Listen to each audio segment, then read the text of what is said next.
Hi, everybody, and good evening to Let's Talk Teaching. I'm watching the counting and I'm seeing how many people are logging online, and I know that we're a big group.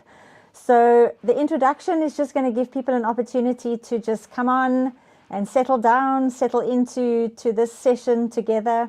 Grab a cup of coffee, a cup of tea, whatever you need to relax. This is your time, even though it's about work, but it's hopefully some time that you can take out for yourself that is really going to equip you going into work tomorrow with a different mindset and a different way of looking at things and how you approach your work and your career and your time in the classroom. So I think this webinar is so important, and I'm thrilled that so many of you have signed up. So yeah, on behalf of Education Services, my name is Dr. Philippa Fabry, and thank you for taking time out. Thank you for registering, and do get involved in this conversation, right? So this is a two-way conversation. We want you to tell us where you are, where you're watching from. Say hello so that I can see you and I can say hello back. And let's just spend some quality time together as teachers. That's one thing that we all have in common. We have a passion for education, we have a passion for learning and for teaching, and so that's why we've put this time aside. And Education Services is really here to serve teachers. That's why we started Education Services, because we want to be there for you, because we realize how hard your job is. Yes, it is a vocation. Yes, we know it's a calling, but it's a job. It's something that you work hard at, and those sort of working hours often extend way past when that bell goes in the afternoon. So I hope you are coming with sort of questions that you want to find out more about. In a little bit I'm going to introduce my guest tonight, but this is a time to just say hello, tell me where you are, tell me where you're watching, let me say hello back to you. And as people are joining, we can then get going. So webinars we do every month. On the last Wednesday of every month, we do webinars for teachers. These are free webinars. We really do try and come up with topics that we think are relevant, that you will find useful. And so I do encourage you to email if you have a specific topic that you want us to possibly do a webinar on. I think this is our 5th one this year. We've had quite a few, and the fact that you signed up for this webinar means that you're on my webinar list. So now you will get notified of the next ones as they come, but you can always diarize the last week of every term, the last week of every month. We usually do a webinar for teachers, so you can be quite sure that the last week of August there'll be a webinar as well. So I think I'm going to introduce my guest tonight. So Verlene and I go way back. Verlene is an occupational therapist here in Port Elizabeth. Let's bring her on so that she can say hello as well. Hello, Verlene. Hi, Phil. Hello. Welcome to Let's Talk Teaching. This isn't your first rodeo with us, is it? No, not at all. Yeah. Whenever I need somebody with the sort of knowledge about executive function or burnout or anything to do with what an occupational therapist, in fact, maybe that's where we should start, Verlene, is as people are joining, maybe just give us a little bit of information about, you're an occupational therapist. What actually do you do? Yeah, well, I think that's such a great starting point, because I think oftentimes people know, especially in the education environment, we know of the role of OT with children. Fine motor, gross motor, visual perception, sensory, those things. But OT actually has quite a big role to play in adult functioning as well. Specifically in the mental health field. So looking at anxiety, depression, if we're looking at adults with neurodivergent difficulties as well, and how we can support them in the workplace as well. So it's really quite a broad scope that we have, and it's wonderful to be able to be in that position, to have have worked in a school and know what actually happens, not just in the class, but in the staff room as well, and in the meetings as well. And to be able to support not only the learners, but then the educators in their roles as well. Yeah, and I know you have a keen interest in mental health. So it's such a vital sort of component of, because occupational therapy for me, I always think it's working with skills, developing skills, your gross motor, your fine motor, your sort of working memory and things like that. But mental health plays such a vital role today, especially with our young people. And I think today we're speaking about teachers, adults, and how mental health impacts their functioning in their day-to-day, right? So maybe that's where we should jump off, is let's talk a little bit about, I suppose, what exactly is burnout? What is burnout, and what are the warning signs that, somebody should look out for? I think the important starting point there is knowing that burnout isn't just feeling tired after a busy week. We all feel tired or a little bit like, I need a break after maybe busy exams or where there was some moderation that happened. But ordinary tiredness gets better after rest. But when we are looking at burnout is when rest doesn't mean recovery anymore. We can rest, we can sleep, we can spend a whole weekend doing nothing, but we don't feel better. We don't feel more energized. And it's really when what we need to do exceeds what we're physically, emotionally, mentally able to do. What we have available is less than what is required from us. And that's really when we start looking at burnout. So you'll start looking at things like increased irritability. The smallest thing can be a trigger, and then it ends up in this big emotion. Feeling either emotionally numb or really overly negative, or easily emotionally triggered, like really sad about the smallest thing or the smallest argument. Struggling to concentrate, struggling to make decisions. Normal things start to feel too much. Working long hours, but not really achieving anything. Sitting in front of your computer for an hour, but not getting anything done. And I think overall, globally, just losing that fire in your belly, not feeling like, this is something that I really love and really want to do. And maybe I should resign. Maybe how can I escape? What else can I do? Those are really big red flags for us as professionals in terms of, maybe this is more than just being tired or having a busy week. So, I mean, I know we've got teachers here that have been teaching for many, many years, and we've got some young teachers who haven't been in the profession for that long. So maybe at this point, we should just ask teachers to pop in the comments, how many years have you been physically in the classroom? And then we can get an idea as to who we are speaking to, and let us know as well if you've been teaching for a long time and then maybe you've taken a break and come back, or you've had sort of 25 years of unbroken service. So pop in the comments and just let us know how many years you've been in the classroom, just so that we have an idea of how long you've been teaching. And Verlene, why would you say, I know compassion fatigue is something that I've heard a lot, compassion fatigue. Why are teachers more susceptible or vulnerable to burnout? So I think of all the professions that I see frequently, we see something of everything. But more than any profession, we see teachers. And I think it's because teaching is so much more a calling than a profession. No one becomes a teacher because they love the admin. Right. They become a teacher because they love teaching and sharing. They love the children. Educating. Yes. They love the children. And they love the bigger picture behind it. So it becomes really meaningful, and it's really impactful.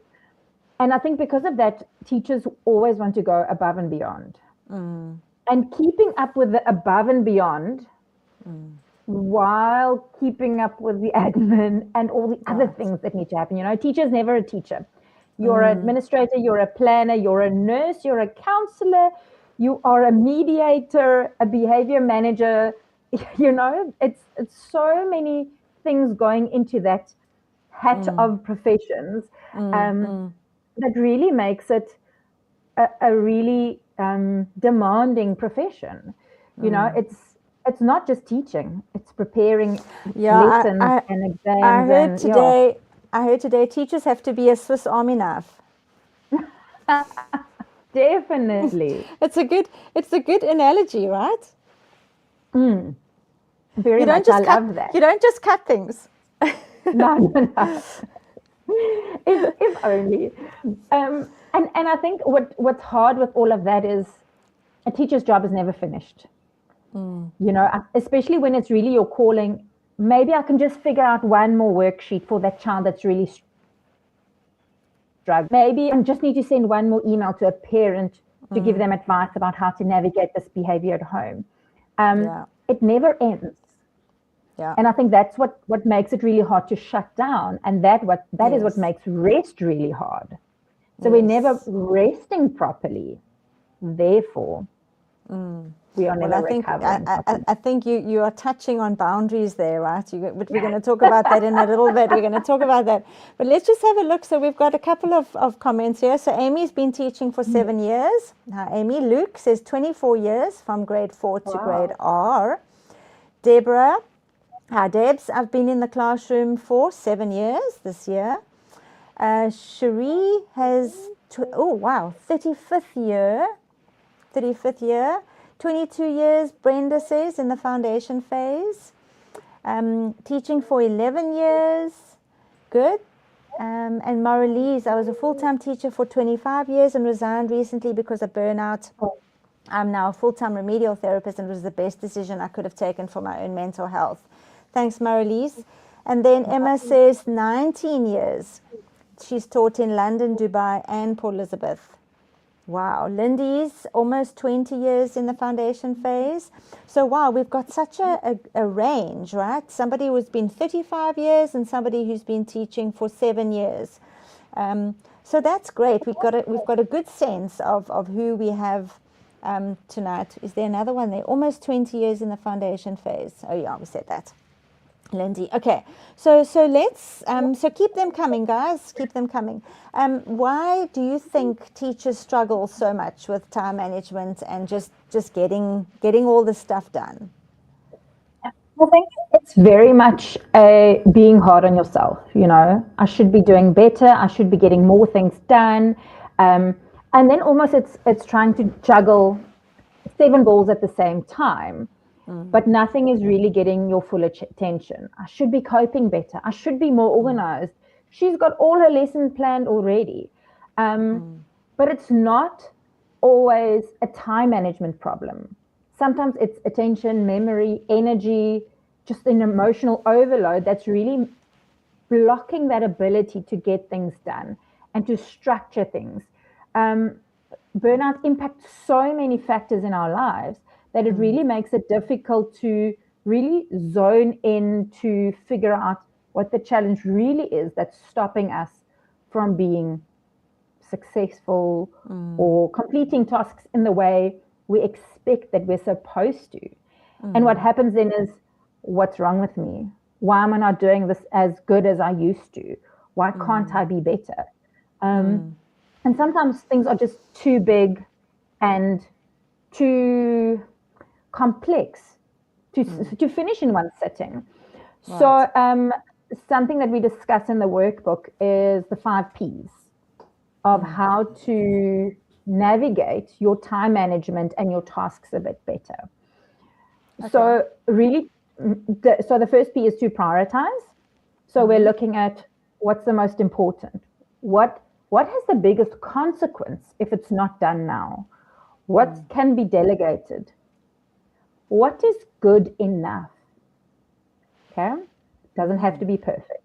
All right.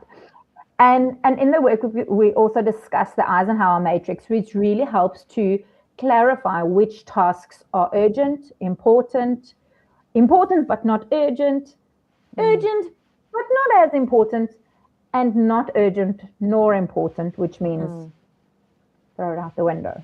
Yeah. Okay. Hoping there are not any principals in our midst today. And then another P that we include there as well is planning according to reality, not ideals, reality. You know, we can't plan to work for 10 hours a day if we don't have 10 hours in a day. Plan according to what you can, and scheduling in those fixed commitments, those things that we can't juggle around, you know, a staff meeting, you can't move that. But there are other things that we can move around a bit. Then breaking tasks into smaller pieces, you know, instead of putting the pressure on yourself to finish all your marking for all your subjects today. What can I get done by 3? And then taking a break. What can I get done then by 5 before taking the next break? And something that I'm very guilty of is things that become time thieves. What are the small things that creep in that almost break your speed or break your stride? What is stealing time? Going into your emails and answering every email as it pops up. So which means you're leaving your task and having to refocus and go back to it. Or are you able to put down your phone and not, you know, have the temptation of just quickly checking that WhatsApp, or Facebook, you know? Did you get your coffee or your water or your snack before you get started? And then really finding an organization system that works for you, whether it's a paper-based diary, whether it's online, whether it's color coding, setting reminders, you know, having an alarm go off if you need to take your break, really finding one thing. Because if you need to do it online and in your diary and have something on your phone and it becomes hard to keep track of and easy to let things fall. So really picking one thing and then really sticking to that to help you maintain that organization. Yeah, and I think we touched on a bit of guilt there if I'm not getting everything done when I want to have it done by. Do you think there is such a thing as a work-life balance, or what sort of boundaries should we be putting in place, do you think? So I think work-life balance is a very misleading term, because if we think of balance, we think equal. And it doesn't mean we should spend equal time at work and equal time at home. Good point. We know Monday might have more work, Friday might have less. Exam times might have more work. That last week of school in December after reports have gone out, but kids are still there, you know, might have less work. So really allowing for that flexibility in the balance. Yeah. A good friend of mine always says, you know, you have glass balls and you have rubber balls. And when you're juggling, you need to choose which are you willing to drop. So the rubber balls might be the fancy new theme that you want to put up in your class or whatever the case may be. And the glass ball might be your mental health or your time with your family. You know, what are you willing, if something's going to hit the fan, which one are you willing to drop? Nice. So being really mindful of that. And it's really important to have the balance part of it is not to let one thing overshadow the other.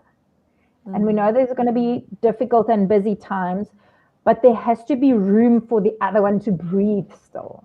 Right. And I think that is where the guilt comes in. I really need to leave. I'm really tired, but my colleague is still working. I feel so bad. What's going to happen if I don't get this done now? Why am I not as far ahead in my planning as the other person? I think the guilt comes more in with a comparison side of things, you know.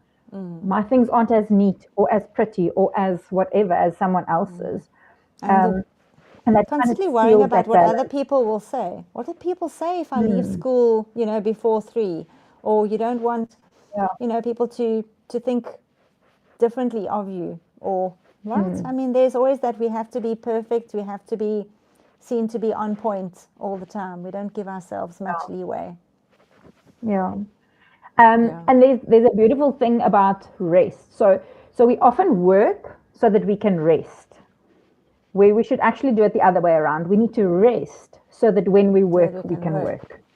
The rest isn't the reward. It should be a priority. So that's something that's a big mindset shift that needs to happen. I was at a workshop a while back, and we started the workshop by planning 4 weeks of leave. And I was like, nope, can't do this, not comfortable with this. And the presenter was like, nope, put down your 4 weeks of leave. And I was like, okay, but I might lie here because I might not do this. And she's like, no, you're crossing it out in your diary. Wow. When you are resting properly, you'll be able to work better. Wow, I love that. So 4 weeks minimum. A year. Yeah. Yeah. I'm not there yet. Yeah. But yeah. I like that. I think that's a great idea, because even teachers, the only time I think teachers really do rest is after the end of the year. So that break between, December and starting a new year, I think that's when teachers take a proper leave. Unless they're already planning, they've got their class lists and they're already starting to make their their labels for the kids. But I think generally that is the best. Everything. Yeah. I don't think teachers rest much in March, April, because it's too quick. I think we do steal some time there to do some work. Maybe more so in June, July holiday. I don't think much in the September holiday, because again, it goes too quickly. But gosh, that end of year break, I think that's probably the best rest. June, July holiday, we have sports tours where you have to go with your team up to a different province and play there for a week. All those things steal holiday time, rest time. Yeah. And I think you spoke about rest. And when you say rest, we're not necessarily speaking about sleep, right? We're speaking about just taking a break and doing something else. There's rest and then there's sleep. So maybe we must just quickly talk about the difference there. And while, again, you're talking about the difference, can I ask our audience, how many hours of sleep do you get per night on average? I'd love to know. How many hours of sleep do you get on average per night? And then let's just talk about a challenge to that question about good quality sleep. Not tossing and turning and checking your WhatsApps in good quality sleep. Because there is a difference as well. Well, again, I'm somebody who loves a good podcast. And the other day I heard somebody was talking about sleep and saying, if you're wanting 9 hours sleep, you need to be in bed for 10. Because it takes you an hour. It takes you an hour. So you've got to reverse engineer back. If I need, 8 hours of sleep, I need to be in bed for 9 hours to get that proper, sleep. So let's have a look and see what our teachers are saying. How many hours of sleep or good quality sleep are you getting? So let's talk about sleep a little bit, Valine. So what would you say? How would you encourage good sleep? So I think for me, sleep is such a habitual thing. We all have our things that we need to do or that we do before we go to bed. You get in your pajamas, you brush your teeth, you get in bed, you doom scroll for an hour, or you listen to your podcast, or you read a book. But it's really important that we fill that time with things that allows your brain to switch off. We don't want the screen time. Clever people say 2 hours before bed, you should be off screens. Sitting in your bed, working on your laptop. Your bedroom should be for sleep. It shouldn't be for work or organizing or marking or things like that. So it's really about teaching your body and your brain, when I'm in this space, it can switch off. It's safe enough to switch off.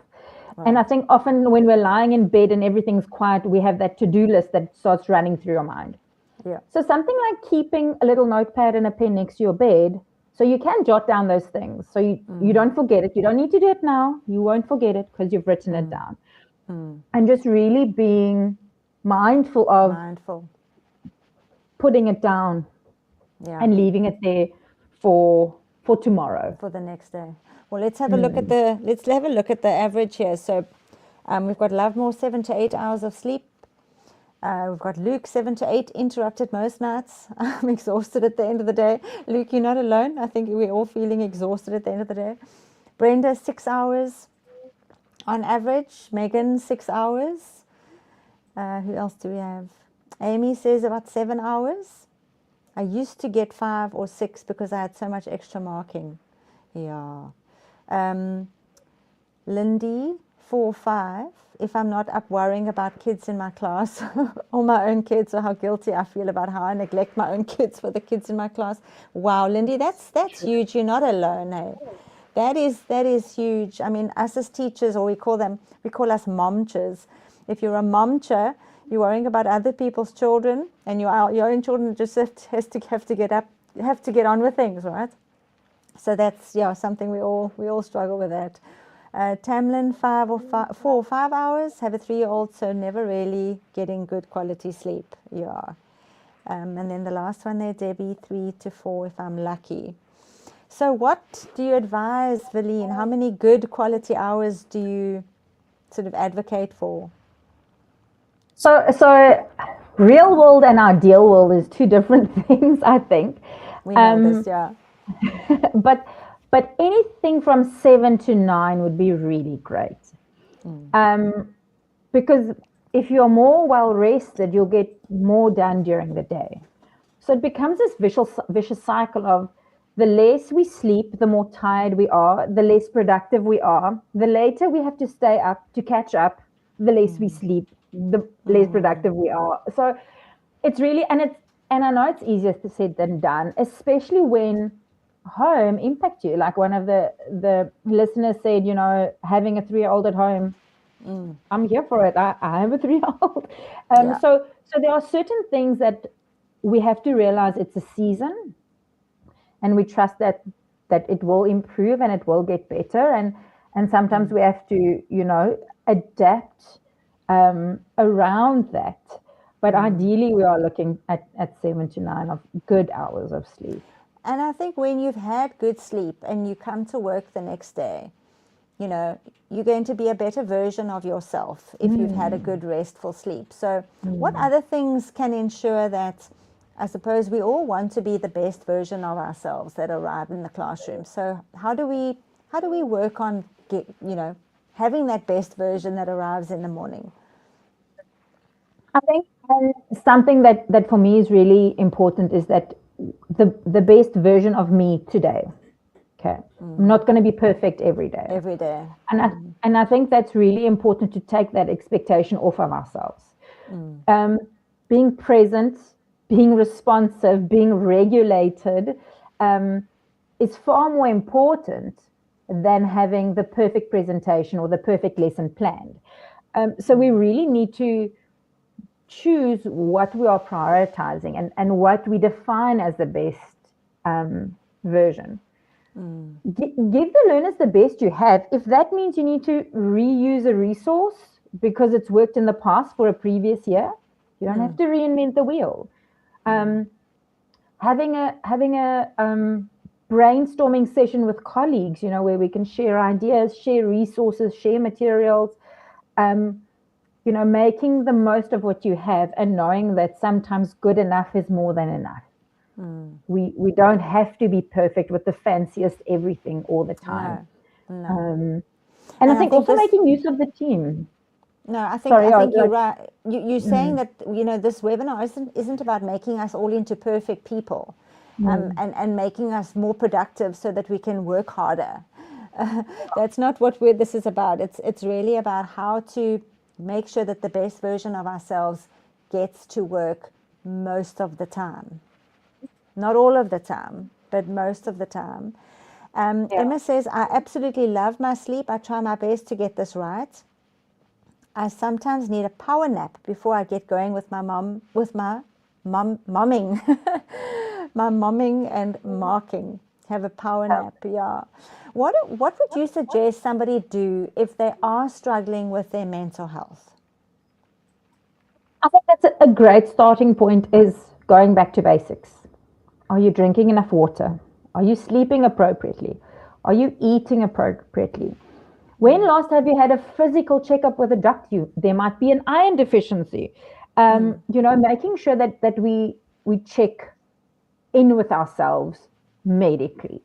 Yeah. And then making sure we structure, some movement in throughout the day, something that we enjoy, maybe putting on some music, making sure we have a good supportive social network, that we're not isolating ourselves. And really making sure that we allow ourselves time to decompress. When you leave the classroom. No, I'm just thinking, you're saying time. And I'm wondering how we can flip the switch from, oh, it's my turn to be on break duty, to say, let me go outside for 20 minutes and get some fresh air and sunlight. Because how important, and let me walk around outside, because walking, moving, having the sun, on us, having that fresh air gives us the energy to get back into class for the next lap. I think that kind of thing is, as you say, back to basics: the water, the movement, the sunlight, exercise, fresh air, interacting with the kids that are not in the classroom, right? That can all have a positive impact on us too. Not just another thing we have to do is be on break duty. You know what I mean? It's like, how do we shift? Yeah? Yeah.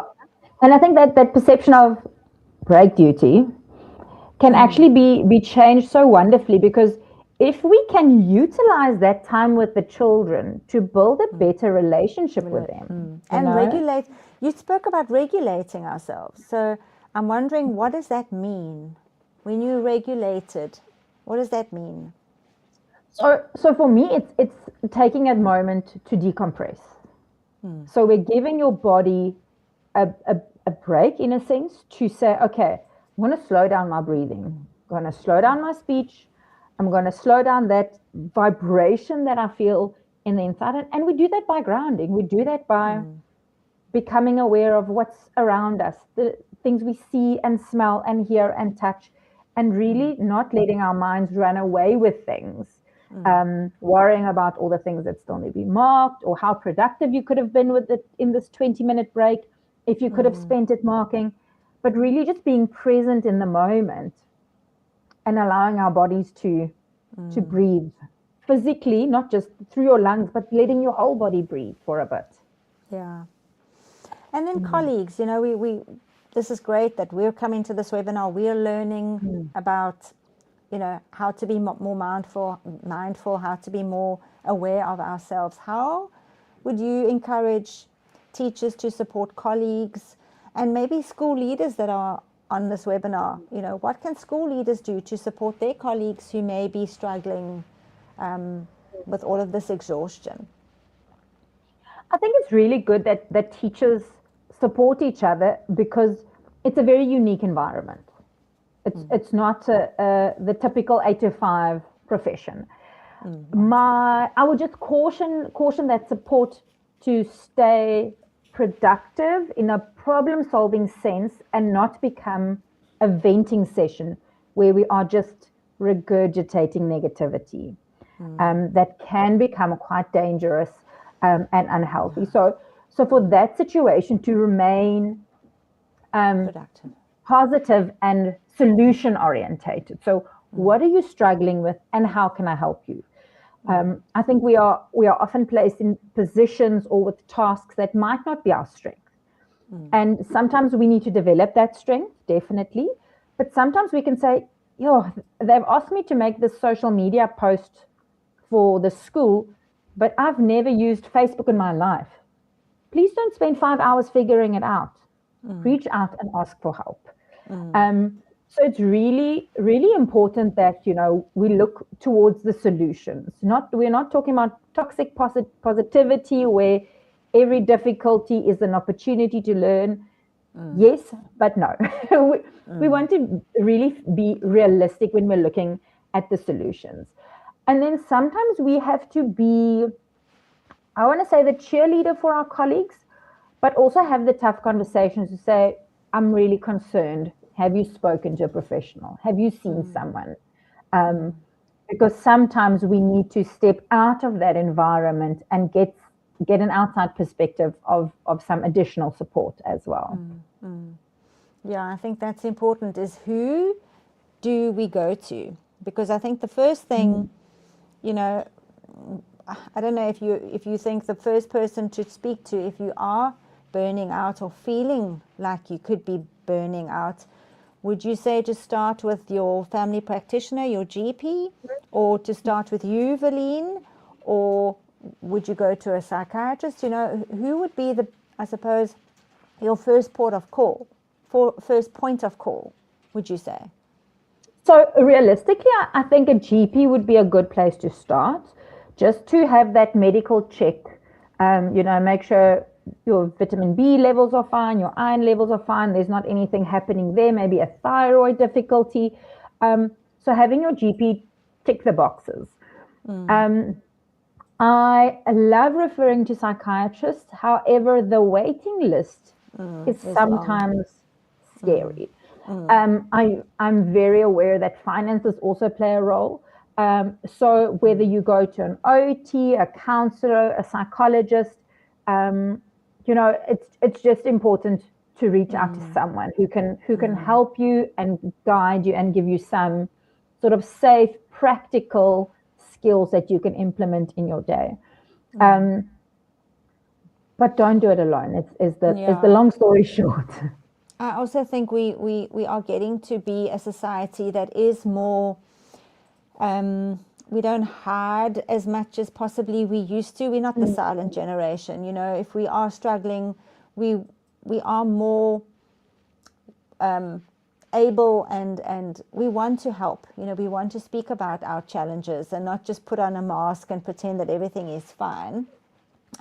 We often we might say, oh, I only got 4 hours sleep a night, or I only managed to get 3 hours of sleep or something like that. But I mean, if that is a continuous thing and you are only getting 3 or 4 hours of sleep every night, that will impact your everything. So how can I get more sleep? What could I do to get better quality sleep? We're going back to the sleep story now. We're going to have to steal from somewhere, because 24 hours is 24 hours. It is what it is. We can't make more hours. So I think a really important part comes in terms of planning and prioritizing. Maybe use Sundays for meal prep and prep 5 suppers for the week, so you don't have to worry about supper. Maybe schedule Fridays for personal admin. I'm not going to worry about paying a bill or doing a this or doing a that. I'm leaving that all for a Friday. Pick and prioritize and put things in place so something will get done. It's got its place in my diary. Because I think it's when we are soms vat en los. We keep starting. We're doing a little bit of that. We're trying to make supper while marking and getting the kids to the bath.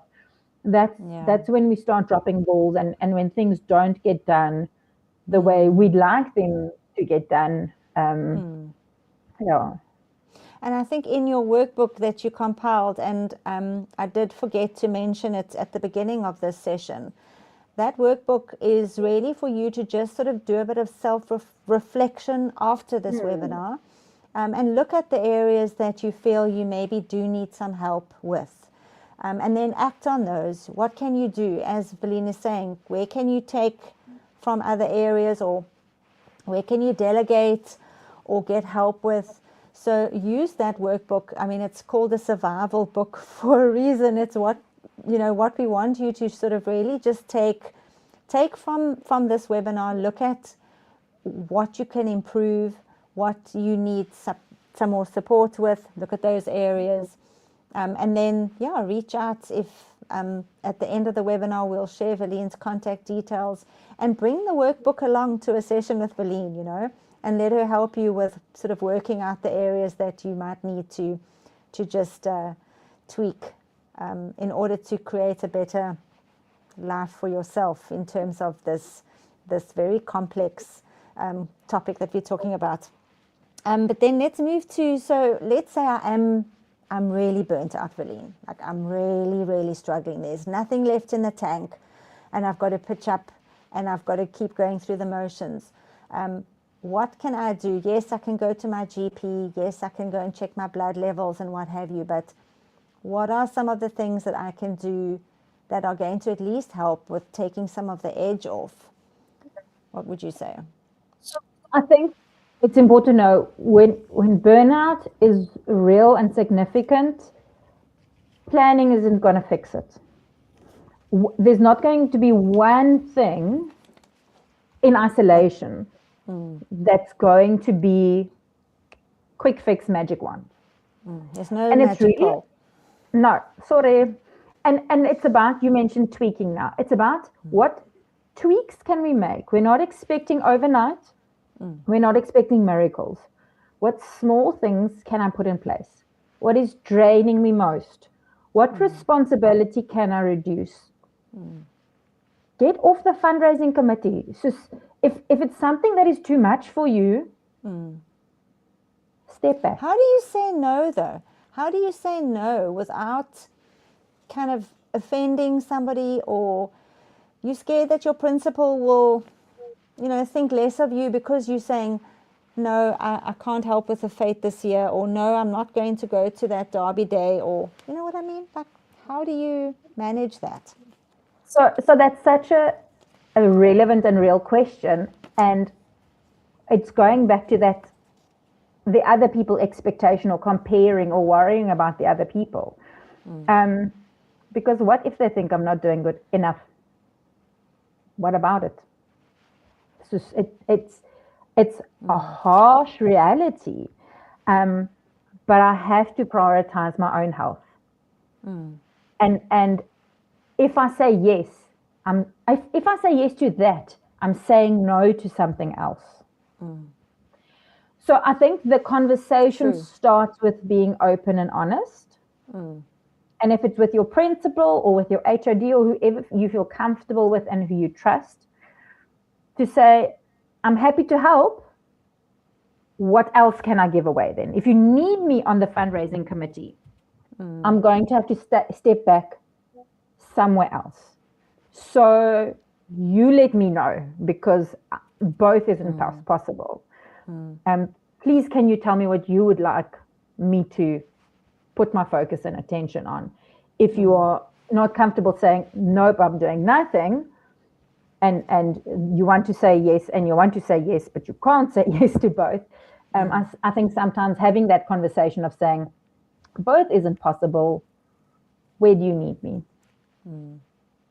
Yeah, and no can also be, you don't need to say no because you can just say no, right? No is the sentence. Actually. And it's respecting those boundaries and respecting your boundaries as well. As you say, where you're going to have to borrow somewhere else in order to, borrow from Peter to pay Paul, that's your time. You don't get more than 24 hours in a day. And remember, you're supposed to be spending 7 of those sleeping, or at least 8. So there's not a lot left. So, I mean, if I've been teaching for 35 years or 24 years or 17 years, it's a long time. What would you say to a teacher who's been teaching for a long time? How does she keep that spark alive so that the best version of herself is there, or himself?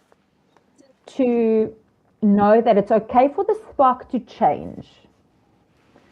We're not wanting it to go away, but it's okay if it doesn't look the same as what it did 20 years ago. Okay, so it's okay. But find the parts of teaching that still energize you, which makes you feel most connected to your learners. where you can really amplify your strengths.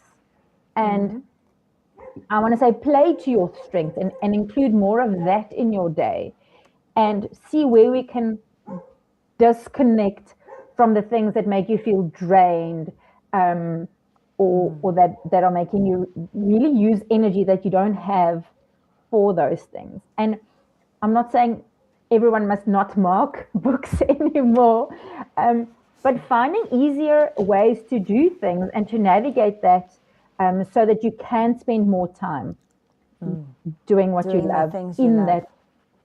Yeah. To almost put petrol on that fire. Prioritize. Well, again, it comes down to knowing what it is that lights you up. I remember there were some subjects that I taught that bell just never came. That bell was never going to end at the end of the lesson. But then there'd be other subjects that I absolutely loved that I would just get lost in the lesson. And before I knew it, the lesson was over. And I was so engrossed in what we were doing. That time literally stood still for me. It was my, what do they call a zone of, what do they call when you're in the zone? You're in the zone and it feels effortless, if that makes sense. Yeah. And I suppose it's knowing what parts of you, in other words, putting as much of those parts of you in your day so that you are in flow and it's effortless and it doesn't feel like you are working. You are just being you and getting paid for it. Does that make sense? Yeah. And I think it's important also with being you to know you're a teacher, but that doesn't define your whole identity. That's a good point. That's a good point. Who are you when you're not Mrs. So-and-so or Mr. So-and-so in the classroom, right? Don't lose that. Don't lose who that is. Yeah. Don't let the burnout from school steal that. So, we hopefully are going to get some time for questions. So I'm going to start asking teachers to pop some questions in the comments if we haven't addressed anything that possibly, because we based this webinar on a lot of the questions that came in when you registered. We asked you, what are your challenges? What are you hoping to learn from this webinar? So we really did take that into account when we planned this together.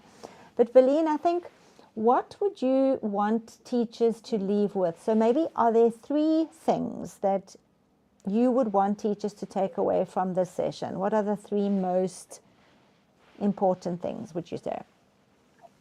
Definitely notice those early warning signs, so we can start intervention sooner rather than later. Prevention better than cure. It's basically 100%. Prevention better than cure, yeah. And listening to your body. What is my body trying to tell me? Why is this so different? Why is my body resisting doing this? What is it doing to me? What feeling does it give me? Can I listen and respond accordingly? And then really to protect your capacity. Prioritize and boundaries. It's key. And when we're setting those boundaries, we have to stick to them. Because if we don't respect our boundaries, no one else will. If I say I'm not going to respond to school-related WhatsApps after 5, but at 7 I'm here on the school group chat, I'm not respecting my boundary. Why should they? And it's a hard thing to get other people used to. But you always so chat, you're always available off the line. Okay, but not anymore. I've set my boundaries. And I love telling my clients, please blame me. I'm happy to be the bad guy. That said, blame me any day. They can come to me, I'll take it. Yeah, you can't be always available. I think that's something that we almost were in the pandemic. We were always available. We were always online. We were always there, right? In some form. But now we almost have to go back to what it was like before. And as you say, draw that line in the sand, and don't blur the lines. You're not available after hours, but then what are those hours? So set your hours, set your office hours, without seeming to be selfish or without seeming to be rude. You've got to come first. At the end of the day, you've got to be you.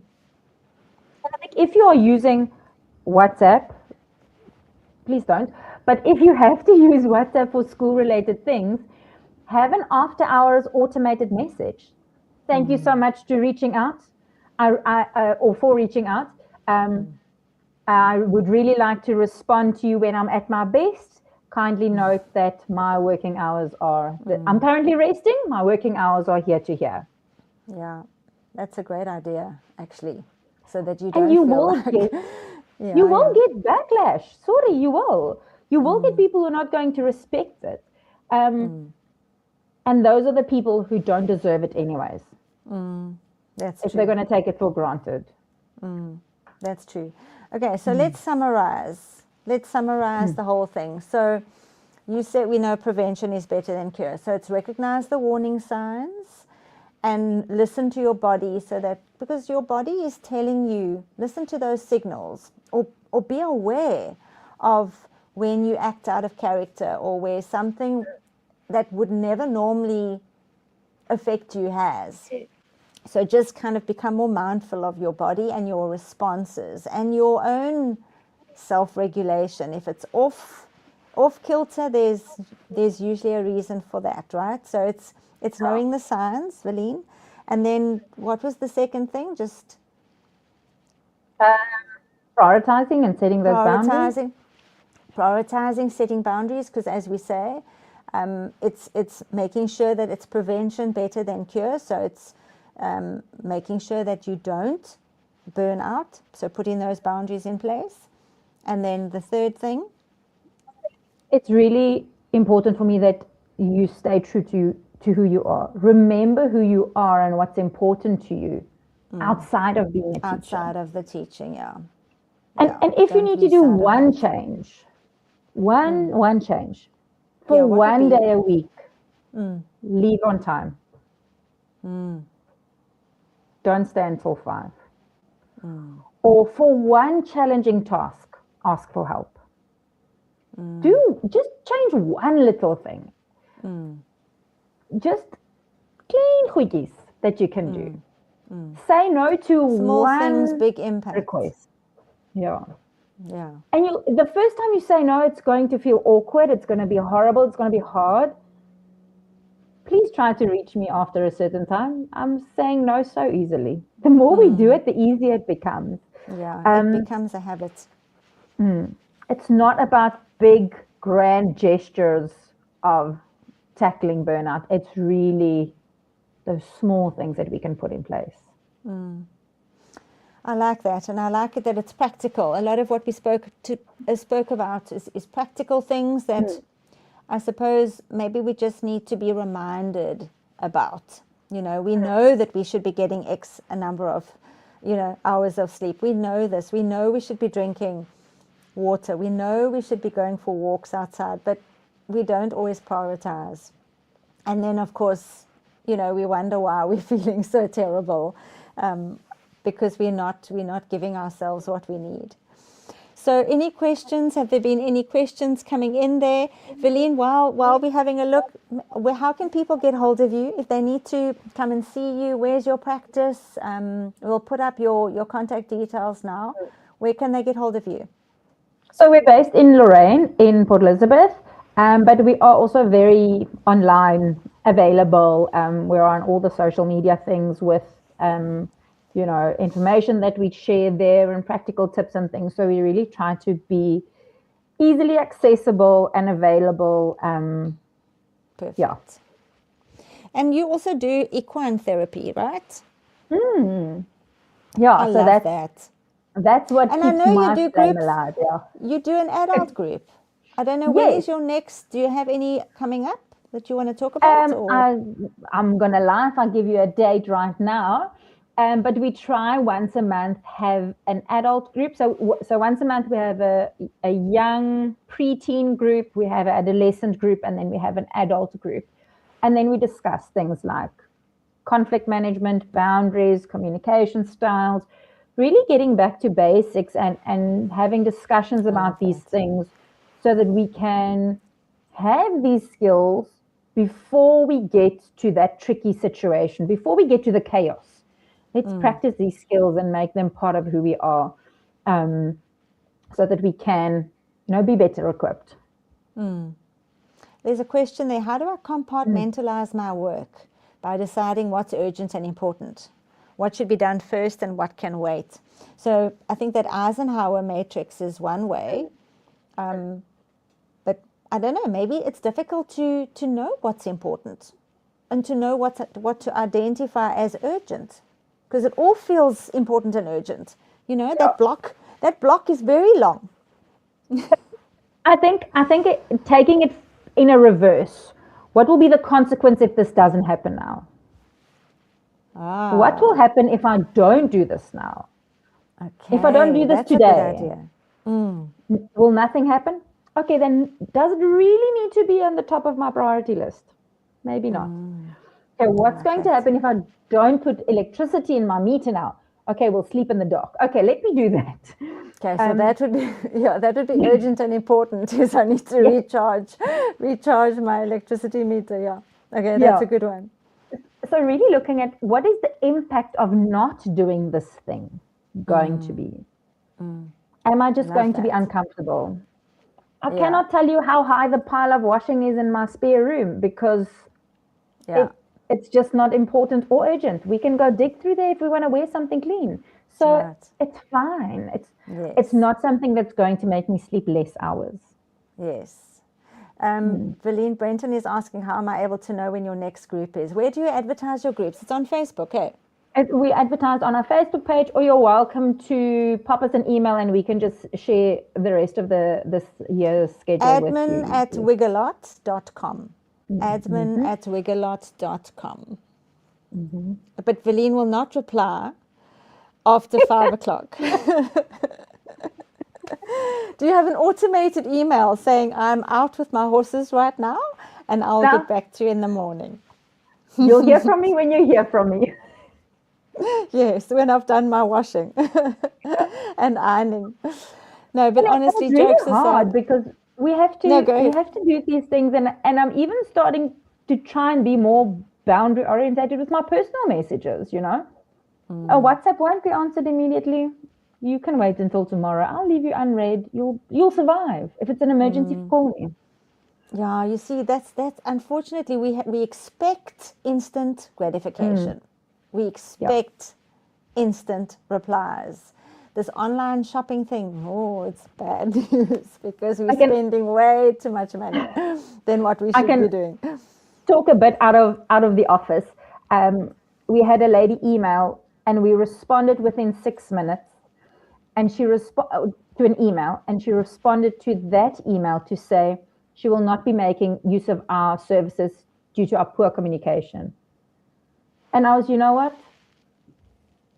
It is what it is. I'm not going to have sleepless nights over that. So really, when you get something like that in real life, because you are going to get a parent maybe WhatsApping you in 4 a.m, it's in okay crisis. to lose if that. they're in crisis, but then have the automated, I think have the automated reply. And if they really are in crisis, there should be another number that they can contact at least 24 hours. But we're not crisis people. We're not dealing with people in crisis generally. No, not at all. So there are people who do operate for those emergencies. But listen, Valine, I think, this has been fabulous. I think I've learned a lot. I looked that workbook that you put together. Honestly, I'm going to go through it myself and make some notes on there, because I think when you work for yourself, and I'm speaking from somebody who's trying to do it all, answer the emails, do the invoices, make the appointments, do the appointments, be in the appointments, you do tend to, that work-life balance is very tricky. I must be honest. But I think that book also allows you to kind of just, as you say, jot down what is something that, as you say, a small change can have a big impact. And just to make us more aware of the fact that we are human, we are not robots. We are humans with emotions, with health, with our brains that need to rest. So, just to be mindful of that we are people. We are not robots. And so thank you. I hope, Yeah. I hope Yeah. that, So I go ahead. think teachers can give themselves a lot more grace than they do. You're allowed to love teaching without allowing it to consume you. You know, it's not a either or thing. Like you can love it and you can still be you and you can still have family time. So prioritizing yourself is really important. Yeah, I love that. I think let's leave it there. If you love yourself, you love your job, but don't let the one take over the other. So thanks, everybody. Thank you so much for watching. You will get an email from me in the morning with this link. If anybody wasn't able to attend, you'll get the recording and we can share that around as well. I think the more people that have heard what Velina's had to say, the better. So thank you so much. Thanks for joining us. Thank you, Veline. And yeah, we'll see you next month for the next one. I'm sure we'll do another one together before this year is out. I think we had some ideas of what we wanted to do. But bye, guys. Thank you again. Thank you. Have a good evening.